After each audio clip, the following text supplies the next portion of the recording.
Root the RPG is a tabletop role-playing game published by Magpie Games in 2021 after a successful crowdfunding on Kickstarter in 2019. It's based on a very well-received, award-winning board game called Root, A Game of Woodland Might and Right, published by Leader Games. The board game pits anthropomorphic forest creatures against each other in factions struggling for control over nodes of influence in a patch of forest.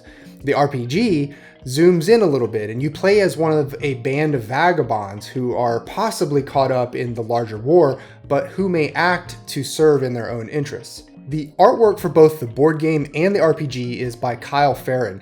I'm not sure how much of it is salvaged from the board game versus created by Kyle exclusively for the RPG, but it's pretty distinctive and evokes a sort of hyper cutesy feel to the game, even though the themes can be pretty serious. In this video, I'm going to run through the contents of the 250-page core rulebook and explain the mechanics. Then, as usual at the end, I'm going to give you my thoughts on the game as a whole.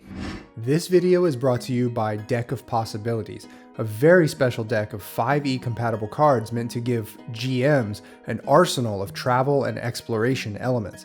By drawing a few cards, everything from a huge open world campaign to roguelike adventures and dungeons are far easier to manage. But they aren't just idea cards for the GM. Players get to interact with the cards too. They get to influence how and when which cards get played. And cards can have drastically different results based on the choices of the players as well as their backgrounds. And the deck is not just for 5e. The prompts and the general mechanic of how the cards work are structured for travel in any kind of fantasy RPG. Back Deck of Possibilities on Kickstarter now. The link is below. The game firmly establishes upfront that you play as a miscreant, a rogue, an outcast called a vagabond. This is a pretty well-worn trope in RPGs, but I'll show you a few examples here in a minute of how they actually codify that notion through moves. The social, geographical structure of the forest in which the entire game takes place is actually pretty central to the game. The forest itself is thick and dangerous, but is dotted with around 8 to 12 so-called clearings, which are settlements ranging from large village to small city. Think medieval themed in appearance and technology. And between these clearings are paths. Paths are a relatively safe way to get from place to place, except for unfriendly factions. As far as the backstory of the setting, as the story goes, there is this forest. No one knows or remembers what happened long ago, but in the recent past, the birds took over and called themselves the Eyrie dynasties. Then there was a great civil war in which the forest creatures overthrew the birds and ruled over themselves in a bit of chaotic peace. But over time, a new ruler invaded. This was the Marquis de Cat, who hailed from another realm called Le Monde de Cat. She saw the forest as her personal fiefdom, or at least something she could make into her own through conquest. With the help of her cat underlings, she forcefully took control of several clearings in the forest and levied taxes. In exchange, she gave the forest the gift of industry. But not all was well under the paw of the Marquis. A rebel group formed of disparate forest creatures rose up against the new tyranny, calling themselves the Woodland Alliance. And that brings us to the new war. This is where the RPG takes place, in a forest that contains about a dozen clearings and 3 or 4 main factions. It's up to the GM which factions have influence where, and there's a section at the end of the book that can procedurally generate clearings with that in mind. The amount of involvement that your vagabond character has with the ongoing war amongst factions is up to everyone at the table. Since it's a Powered by the Apocalypse game, the GM is not supposed to plan any sort of plot or storyline, but rather have dramatic hooks and NPCs and locations that serve as inspiration for the players and for the GM to come up with the story spontaneously. If the vagabonds choose only to seek treasure or otherwise serve their own interests rather than help the denizens fight the imperial critters, that's their prerogative. A lot of the core book's 250 pages look like this. Well written but very wordy explanations of how this game works, both at the level of it being PBTA and at the level of its specific mechanics. One of the most important distinctions between PBTA style games and your more traditional RPG framework is the use of moves. In PBTA, your characters can do anything in the fiction that would make sense in the fiction, and certain actions trigger moves, which usually then call call for a roll of the dice to determine a result. The dice being rolled are 2d6, and their sum plus a modifier that comes from one of your stats or an ability or other bonus lands you in one of 4 categories of results. A total sum of 10 or higher is a strong hit, 7 to 9 is a weak hit, or basically success with complication, and a 6 or less is a miss. The only time the GM would ever roll dice would be to generate stuff from random tables when setting things up. The core game comes with 9 playbooks: Adventurer, Arbiter, Harrier, Ranger, Ronin, Scoundrel, Thief, Tinker, and Vagrant. I'm not going to go through all of them, but let's just use the first one, the Adventurer, to walk through character creation. First off, everyone in the party or band should pick a different playbook. Once you've all decided that, you choose a name. The next step is to choose a species. The only guidelines you need to follow for species are that they are smaller than a wolf and that they are not aquatic. I guess you'd probably want to pick one that's larger than an ant or something too. The suggested species for adventurer are fox, mouse, rabbit, bird, and owl. There's actually no mechanical bearing on which animal you choose. The assumption is that all animals can speak, use tools, and hold weapons and things like that. The next step is to choose details like your pronouns, demeanor, and your background via a short questionnaire. After that, you sort out your 5 core stats. These are bonuses that are added to a move roll. Each playbook has its own starting values, and you can add 1 point to any one stat for a max of +2 at the start. Choosing your nature from the 2 options gives you a special little mechanical rule. So if I pick Peacemaker, I get to clear my exhaustion track anytime I resolve a dangerous conflict without violence. The 2 drives that I choose will allow me to advance my character on the spot as soon as I fulfill one or the other. You can only fulfill each drive once per session for a max of 2 character advancements per session. You get 2 connections, which both connect you to another Vagabond PC in your group. These also have special mechanical rules attached to them, belonging to a total of 6 different types of connections across the playbooks. Your reputation with any given faction starts at 0. There are always denizens, so you can write that down right out of the gate. Then, depending on what version of the forest the GM has cooked up, the factions can also include the Irie dynasties, the Marquis de Cat, and homebrewed factions, or even ones that players have come up with in the course of the story.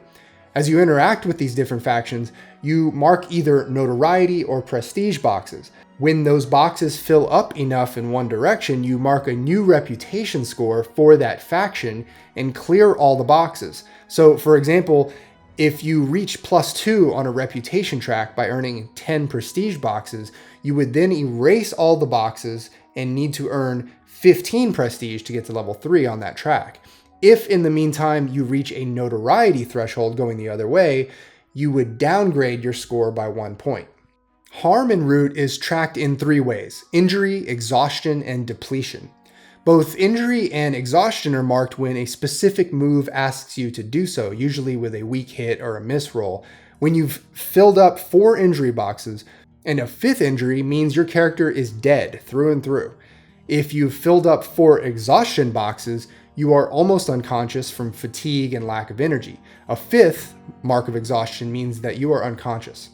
Depletion works a little differently. There are also moves where you have to mark depletion, but you can also do so in order to produce a common item that you haven't previously mentioned or written down anywhere. This is really interesting because it's like a built-in flashback action. Just by marking a box, you can claim that you always had that length of rope that you happen to really need at this moment. It's only supposed to work within reason and within the confines of the fiction, of course. And when you've run out of depletion boxes, you are pretty much empty-handed and gearless. At the core of this game's play experience are the moves. There are 5 categories of moves: basic, weapon, reputation, travel, and session moves. There's actually an unnamed 6th category of moves I'd call the playbook moves. Each playbook has a menu of 6 unique moves, and you choose 3 at character creation. Anyway, you're mostly going to be triggering the basic and weapon moves. I'm not going to go through each of the moves here, but I do want to take a look at a few of them just to illustrate the feel of gameplay. Here are the basic moves of the game, which every character can trigger. First thing worth pointing out is that several of them, figure someone out, persuade an NPC, trick an NPC, and plead with a PC, are all social in nature. That kind of indicates right there that you don't necessarily hack and slash your way through this game. Another thing worth mentioning is roguish feats. When you try to apply one of the roguish feats that you have marked on your character sheet, you trigger this move and generally have a decent chance of succeeding. But you can also attempt the feat if you don't have the skill marked in your playbook. It would just trigger the move Trusting Fate instead, which has less generous possible results. The third thing I'd say about the basic moves is that some of the triggers are kind of tricky, and the GM needs to have a firm handle on the distinctions. For example, Persuade an NPC is triggered when you are using the truth to get an NPC to do something in the immediate, whereas Trick an NPC is triggered when you are using Dishonesty to get an NPC to do something. And this is to be further distinguished from the reputation move called Sway an NPC, which is triggered when you are trying to get an NPC to change their mind or do something in the longer term. I guess it's not all that complicated after I hear myself explaining it, but yeah, the distinctions are important because the different moves have different sets of possible results. One other basic move that I thought was notable was Figure Someone Out. This one really highlights the nature of PBTA games as collaborative storytelling rather than GM versus player. On a hit, you can ask up to 3 of these questions as a player, and the GM has to answer truthfully. This is perfectly fine if the game is being run as intended as a friendly storytelling exercise, but if the GM is trying to harbor big secrets or plot twists, having to answer these questions could really spoil their plans. Actually, this goes for the move Read a Tense Situation as well. These questions just leave very little room for GM subterfuge. As far as the weapon moves, there are 3 basic ones to account for grapple, melee, and ranged attacks. Then 10 special weapon moves that can only be triggered when your character has the appropriate weapon skill and the right conditions. I'll just note here that with the melee move, you are by default trading the same amount of damage that you're delivering and can only reduce that incoming damage by opting to reduce 1 damage. Actually, armor and shields can reduce incoming damage as well in exchange for marking wear on that equipment.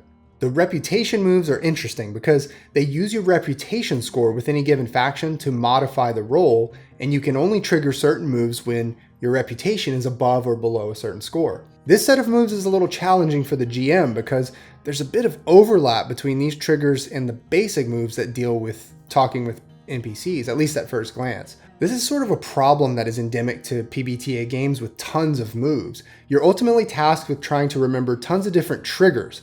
If neither the GM nor the players remember the trigger, then the action sails by without a dice roll, and a fundamental component of the game's design is missed. Tons of moves can also mean you're given odd choices. For example, one of the special moves on the Adventurer playbook is Orator, where all of the results are stated in the negative. It's almost written in a way that is discouraging you from ever triggering the move. And move triggers can be oddly specific as well, such as with Fast Friends. Its trigger is when you try to befriend an NPC you've just met by matching their personality, body language, and desires. All 3. The GM section of this book is where I'm most willing to forgive the wordy, long-winded nature of the writing. It's all really good advice that's tailored specifically to this game. If you've played a lot of PBTA, you're going to see some very familiar concepts like agendas and principles. To be honest, these principles look the same between each PBTA game, so it can be kind of hard for the eyes not to just glaze over a little when seeing them. On the plus side, if you're a veteran at running PBTA, then you have hopefully internalized these foundations and they're reflected in your awesomely run games. But again, there's a lot of route-specific advice for GMs here, such as how to construct NPCs and mobs, among other things. The final section of the book goes even further by providing an in-depth methodology for creating politically defined clearings for your forest, with ample step-by-step examples. The idea is that you want to make sure that each clearing has its own political situation and that getting to those clearings varies in difficulty depending on the path network that you randomly generate. Other details about a clearing are also important too, and there are a few tables that can help you determine those as well. Finally, there are about 10 pages spent on defining a single sample clearing loaded with locations, conflicts, NPCs, and special rules. Alright, here are my thoughts on Root the RPG. Production tale. The amount of time that it took for the game to go from funded on Kickstarter in October of 2019 to shipping exactly 2 years later was excruciating for a lot of backers of the game, mostly because during that time, they were watching Magpie launch and fund other major projects. There was a dark period there where backers were convinced that Magpie had abandoned Root entirely, and when the game finally came out, I think it was received by a lot of backers with very muted enthusiasm. They had just been made to wait too long, at least by their own estimate. Move granularity. Aside from the production issues of the game, I personally found a lot of the moves to be very close to each other in terms of the trigger. This is a whole motif with some PBTA games where there are tons of moves and they all pertain to very specific actions in the fiction. This just means that everyone at the table, especially the GM, needs to have all these granular trigger details semi-memorized before play. Fortunately, the burden of knowing the moves is shared by the players too, who really should know the triggers for the special moves on their playbooks. Book organization. One valued member of my Discord and Patreon ran this game and pointed out a glaring problem with the core rulebook, and that is that the table of contents and index are lacking. One example that I found particularly bad was the game's rule for armor. The rule is only found at the bottom of a blurb on harm, and is not referenced anywhere else in the book, not even in the index. And the index just generally doesn't have nearly enough entries to be a reliable reference. Redundancy and wordiness. On another personal note, I am a fan of concise presentation of information and of brevity. The authors of Root write in the spirit of a long-winded professor who explains every last aspect of every concept. On the one hand, the wordy, repeated explanations of everything could be seen as a way of warmly welcoming new gamers who have no earthly idea of how an RPG using the PBTA paradigm works. But on the other hand, the copious explanations of virtually every little thing in the game can feel like distrust. Achieves the spirit of the board game. The immensely popular award-winning board game Root, a game of woodland might and right, is ultimately about brave little souls in a pitched battle for dominion and freedom. The themes are serious, yet the physical scale is shrunken down to a patch of forest and everyone is a talking animal instead of a medieval human. This RPG is able to get both hands on that duality of serious and cutesy and flesh it out completely. There isn't a single page in the entire 250-page book where these themes are violated or strayed from. It's actually unfair to say that the RPG does what the board game does. In the board game, you don't really have a chance to experience the day-to-day heroics and struggles of your animal anti-heroes, whereas those experiences are the gift that this RPG delivers to you.